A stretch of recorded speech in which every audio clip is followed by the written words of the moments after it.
आपल्या मुलासाठी आई वडिलांचं प्रेम कोणत्या थराला जाऊ शकतं याचं जिवंत उदाहरण म्हणजे काल घडलेली कोल्हापूरमधील घटना।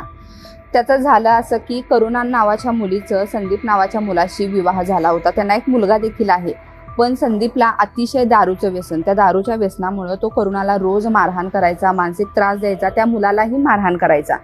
या त्रासाला कंटाळून करुणाने 2 वर्षांपूर्वीच संदीपशी घटस्फोट घेतला होता। घटस्फोट घेऊन ती माहेरी होती, माहेर तिचं गडिंग्लज, पण तो संदीप तिच्या माहेरी जाऊन म्हणजे गडिंग्लजमध्ये जाऊन देखील तिला तिथं मारहाण करायचा, मुलाला मारहाण करायचा, धमक्या द्यायचा।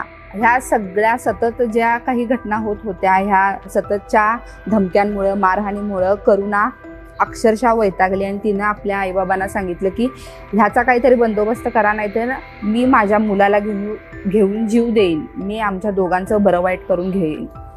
तर आईबाबा अतिशय साधे भोळे, पण मुलगीनं काहीतरी करून घेऊ नये किंवा जीवाचं बरं वाईट करू नये म्हणून आई वडिलांनी संदीपला संपवण्याचा कट रचला आणि अक्षरशः गडिंग्लजपासून कोल्हापूरपर्यंत जी एसटी येत होती त्या धावत्या एसटीमधून त्याचा गळा ओढून खून केला।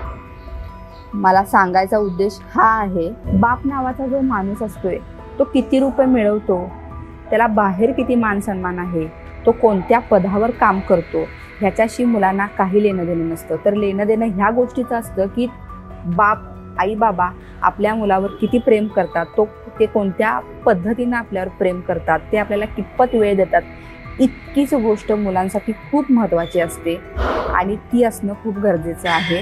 आता करुणाच्या जे वडिलांनी आई वडिलांनी केलं ते कितपत योग्य आहे कितपत अयोग्य आहे ह्या विषयावर मी बोलणार नाही, कारण ते एक शेवटी आईबाबाचं प्रेम होतं, आपल्या मुलीच्या सुखासाठी त्यांनी केलेलं होतं। फक्त माध्यम त्यांचं जो प्रकार होता तो चुकीचा होता कदाचित, पण त्यावर बोलणं मला योग्य वाटत नाही। ज्या वेळेला प्रत्येक बापानं असा स्टँड घेईल ना मुलीच्या आयुष्यासाठी, मुलीच्या संसारासाठी, तर कोणत्याच जावयाला, कोणत्याच बापाच्या मुलीला हात लावायची हिंमत त्याची होणार नाही।